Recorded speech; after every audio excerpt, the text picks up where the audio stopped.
বুকের দুধ খাওয়ানো মায়েরা প্রায়ই প্রশ্ন করে যে তাদের খাদ্য তাদের বুকের দুধকে প্রভাবিত করে কিনা।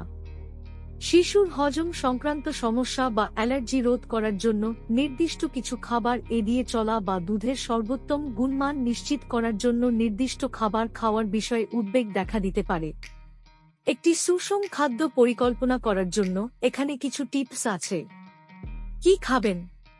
১. মাংস, মুরগি, মাছ, ডিম, দুগ্ধ, মটরশুঁটি, বাদাম এবং বীজ সহ প্রতিদিন ২-৩ বার প্রোটিন সমৃদ্ধ খাবার খান।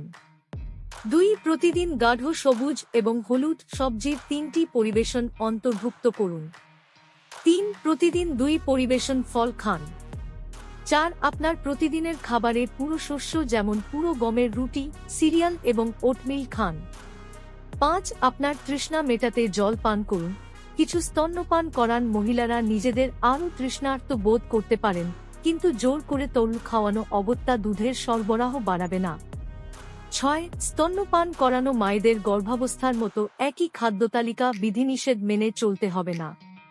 ৭. নিরামিষাশীদের জন্য মটরশুঁটি, বাদাম এবং দুগ্ধজাতের মতো আয়রন এবং জিঙ্কের উৎস অন্তর্ভুক্ত করুন।